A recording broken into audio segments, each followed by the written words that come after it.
The bass pounded through my chest as his eyes found mine across the crowded loft. I was moving to the rhythm, lost in the music, when I felt his gaze like a physical touch. The strobing lights caught the sharp angles of his face, the way he leaned against the exposed brick wall, completely still while everyone else moved around him. He wasn't just watching me dance, he was studying me, like I was the only person in the room worth his attention.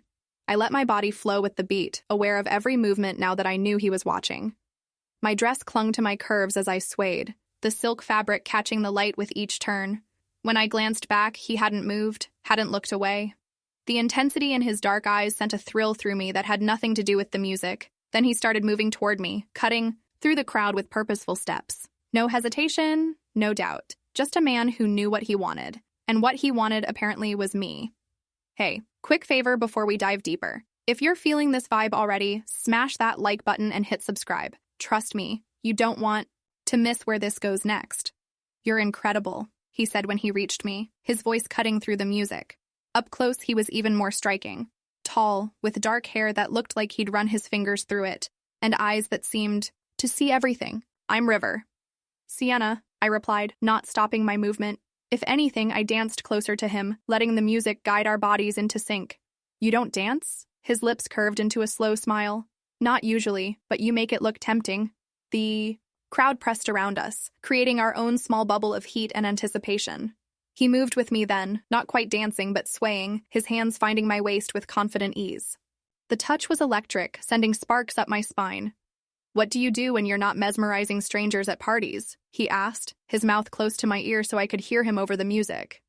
I'm a dancer, I said, letting my hand rest on his chest. His heart was beating fast beneath my palm.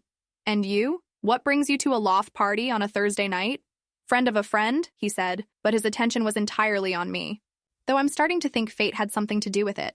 The music shifted to something slower, more sensual. The lights dimmed, casting long shadows across the converted warehouse space. Without thinking, I pressed closer to him, our bodies moving together in perfect rhythm. His hands slid from my waist to the small of my back, holding me against him. You feel that? He murmured, his breath warm against my neck.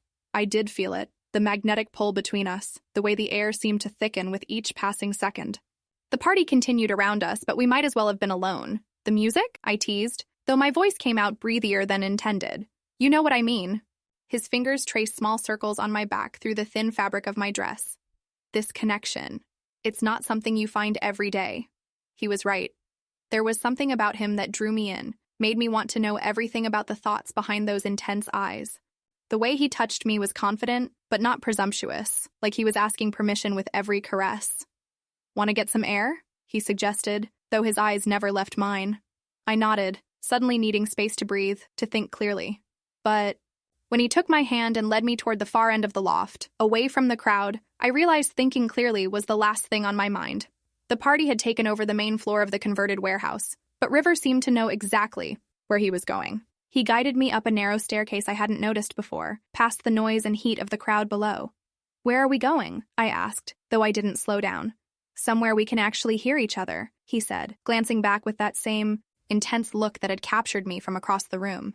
The upper level was quieter, dimly lit by the city lights streaming through massive windows. It was clearly part of the same loft space, but this area felt more intimate, more private. A few scattered pieces of furniture suggested it might be used as a sitting area, but tonight it was empty except for us. Better? He asked, turning to face me. The bass still thumped below us, but it was muted now, more like a heartbeat than the overwhelming pulse it had been downstairs. I could hear my own breathing, could hear the soft sound his clothes made as he moved closer. Much, I said, though suddenly being alone with him felt far more intense than being surrounded by strangers. He moved toward one of the large windows, and I followed. The city sprawled out below us, a glittering tapestry of lights and life. But I found myself more interested in watching him, the way the ambient light played across his features, the confident set of his shoulders. Tell me something real about yourself, he said, leaning against the window frame. Something you don't usually share at parties. The request caught me off guard. Most men at parties wanted to talk about surface things, safe things, but there was something in his expression that made me want to dig deeper. I choreographed my first piece when I was 19, I said, surprising myself with the honesty. It was terrible, but it was mine. The feeling of creating something from nothing, of putting my emotions into movement. There's nothing like it. He nodded, like he understood. What was it about? Longing, I said without thinking, then felt heat rise in my cheeks, For connection, for understanding, for someone to see me, really see me. His eyes darkened. And do you feel seen now? The question hung between us, loaded with meaning. The way he was looking at me, like I was the most fascinating thing he'd ever encountered, made my breath catch. Yes, I whispered. He moved closer, close enough that I could smell his cologne, something warm and woody that made me want to lean into him. His hand came up to cup my cheek, thumb brushing across my skin with gentle precision. Good, he murmured, because I see you, Sienna. All of you. When his lips touched mine, it was like the rest of the world fell away. The kiss was soft at first, tentative, but when I responded by pressing closer, it deepened. His other hand found my waist, pulling me against him as his mouth moved against mine with growing intensity. I'd been kissed before, but this felt different. There was a hunger in the way he touched me, but also a reverence, like he was memorizing every detail. My hands found their way to his shoulders, then into his hair, and I heard him make a low sound of approval.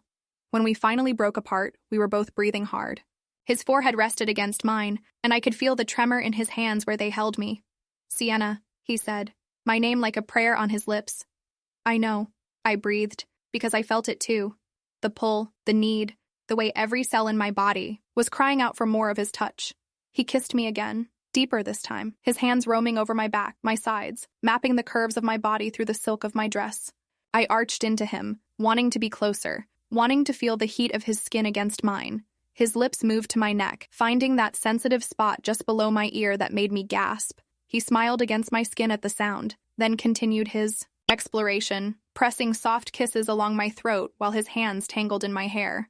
We should, I started, but the words died as he found another sensitive spot that made my knees weak. Should what? He murmured against my skin. I couldn't remember what I'd been about to say. All I could focus on was the way he was touching me, the way my body was responding to every kiss, every caress. The rational part of my mind that usually kept me grounded had gone completely silent. Nothing, I whispered, tilting my head to give him better access to my neck. Don't stop, he chuckled, the vibration sending shivers through me. I wasn't planning to. His hands found the hem of my dress, fingers dancing along the edge where silk met skin. The touch was light, teasing, but it sent fire racing through my veins. I could feel the heat pooling low in my stomach, could feel my body coming alive under his attention. You're beautiful, he said, pulling back to look at me. His eyes were dark with desire, but there was something else there too, genuine appreciation, like he was seeing art for the first time. So are you, I replied, reaching up to trace the line of his jaw. He caught my hand, bringing it to his lips to kiss my palm. The simple gesture was somehow more intimate than anything that had come before, and I felt my heart skip. Tell me what you want, he said, his voice rough with need. The directness of the question should have startled me, but instead it sent a thrill through me. Here was a man who wasn't afraid to ask, who wanted to make sure I was as invested in this moment as he was. You, I said simply. I want you. Something shifted in his expression, a kind of relief mixed with raw desire. He cupped my face in both hands, studying my features like he was committing them to memory. Are you sure? He asked. Instead of answering, with words, I stood on my tiptoes and kissed him, pouring all my certainty into the contact. He responded immediately, his arms wrapping around me as he deepened the kiss. This time there was no hesitation, no holding back. His hands moved with purpose, finding the zipper at the back of my dress and slowly, carefully drawing it down. The silk pooled around my feet, leaving me standing before him in just my lingerie and heels. For a moment, he just looked at me, his gaze traveling over every inch of exposed skin. I should have felt self-conscious, but the way he was looking at me, like I was something precious and desired, made me feel powerful instead. Perfect, he breathed, reaching for me again. I helped him out of his shirt, my fingers tracing over the planes of his chest, the definition of his abs. He was built like someone who took care of himself, all lean muscle and warm skin. When I leaned in to press a kiss to his collarbone, I felt him shudder. Sienna, he groaned, his hands finding my waist again. We moved together toward the couch in the corner of the space, our movements urgent, but not rushed. There was something delicious about taking our time, about savoring each touch, each kiss, each shared breath. When he laid me back against the soft cushions, I felt like I was floating. The city lights painted patterns on our skin, and the distant music created a rhythm that our bodies seemed to follow naturally. He kissed me again, his lips moving from my mouth to my throat, then lower. Each touch sent sparks through me, building, a fire that threatened to consume everything in its path. My hands roamed over his back, feeling the muscles flex under my touch. "You feel incredible," he murmured against my skin, his breath hot and urgent. I arched beneath him, every nerve ending alive with sensation. The way he touched me was like a dance, fluid, graceful, perfectly choreographed to drive me wild. His hands seemed to know exactly where to go, exactly how much pressure to apply, exactly how to make me gasp and arch and beg for more. When he moved lower, his lips trailing over my stomach, I thought I might combust from the intensity of it all. My fingers tangled in his hair, holding him close while simultaneously pushing him away because the sensations were almost too much to bear. "Please," I whispered, though I wasn't entirely sure what I was asking for. He seemed to understand anyway, his touch becoming more focused, more intentional. The coil of tension in my core wound tighter and tighter until I was balanced on the edge of something extraordinary. "Let go," he said, his voice like velvet in the darkness. "I've got you." And I did let go, surrendering to the waves of sensation that crashed over me, leaving me breathless and trembling in his arms. He held me through it, his lips pressing soft kisses to my shoulder while I came back to myself. When I could think clearly again, I realized he was watching me with a look of such tender intensity that it made my heart skip. Without breaking eye contact, I reached for him, my hands working to remove the rest of his clothes. "Your turn," I said, my voice husky with satisfaction and renewed desire. He helped me, and soon we were skin to skin, the heat between us building again. When he positioned himself above me, I could see the question in his eyes, the final check for consent. "Yes," I breathed, pulling him down for another kiss. The sensation of him joining with me was indescribable, like coming home and embarking on an adventure all at once. We moved together slowly at first, learning each other's rhythms, finding the perfect synchronization. The city lights continued to dance across our skin as we lost ourselves in each other. Every touch, every kiss, every shared breath felt like a revelation. This wasn't just physical, there was an emotional component that took me completely by surprise. When the waves of pleasure crashed over us together, I cried out his name, my voice echoing in the quiet space. He buried his face in my neck, his own release shuddering through him as he held me close. Afterward, we lay tangled together on the couch, our breathing slowly returning to normal. The party continued below us, but it felt like we existed in our own private universe, separate from the rest of the world. I started, then trailed off, unable to find adequate words. "Yeah," he agreed, his arm tightening around me. "It was." I traced patterns on his chest, marveling at how natural this felt. Lying here with someone I'd met just hours ago, feeling more connected than I had with people I'd known for years.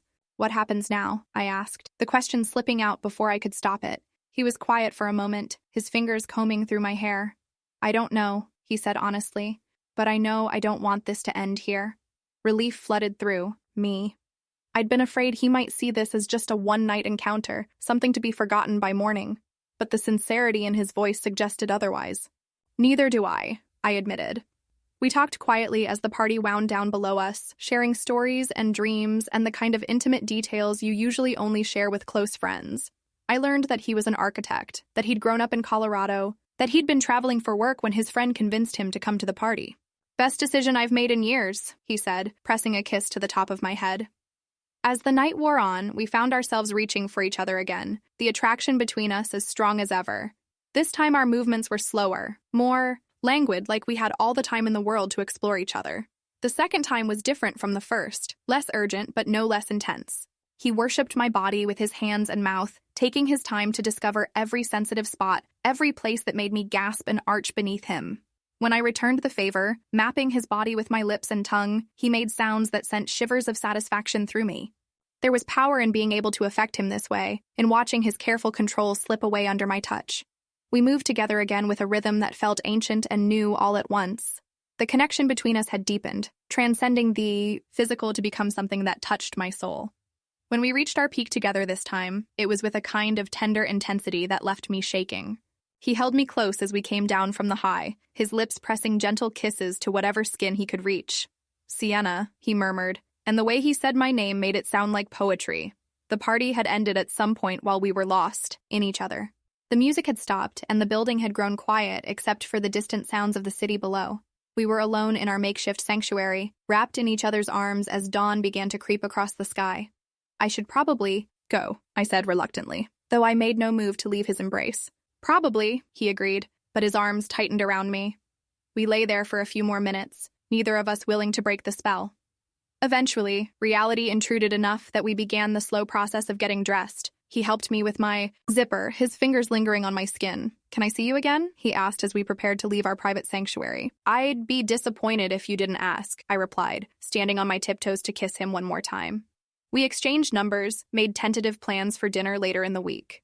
As we walked down the stairs together, I couldn't help but smile at the transformation of the space below. What had been a crowded party was now just an empty loft with scattered cups and the lingering scent of excitement. "My car's outside," River said as we reached the main floor. "Can I give you a ride?" "That would be perfect," I said, grateful not to have to navigate the early morning public transportation system in my party dress.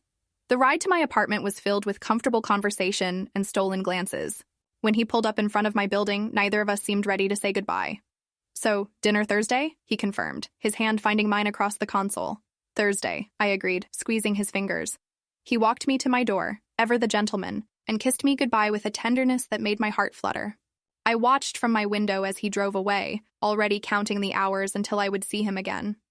Over the next few days, we texted constantly, funny observations about our days, deeper conversations about our dreams and fears, flirtatious messages that made me blush at work. By the time Thursday arrived, I felt like I'd known him much longer than a few days. Dinner was everything I'd hoped for and more. He took me to a small Italian place with incredible food and intimate lighting.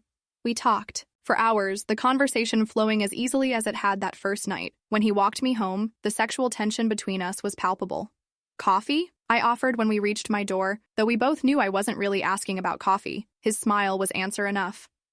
That night, in the comfort of my own bedroom, we explored each other with even greater intimacy. Without the urgency of a stolen moment, we could take our time, could savor every touch, every kiss, every whispered endearment. He was an attentive lover, focused entirely on my pleasure, reading my body's responses like sheet music. When he moved above me, his eyes locked on mine, I felt a connection that went far beyond the physical. Months later, as I write this, River and I are still together. What started as a chance encounter at a loft party has grown into something beautiful and real. We've built a relationship based on that initial spark of recognition, the sense that we'd found something rare and worth fighting for. People often ask me about that night, about how I knew he was different from all the other men I'd met at parties. The truth is, I didn't know for certain. But sometimes you have to be willing to take a leap of faith, to follow your instincts even when your rational mind is screaming caution. That night changed everything for me. It taught me that real connection can happen anywhere, at any time, with anyone brave enough to reach for it.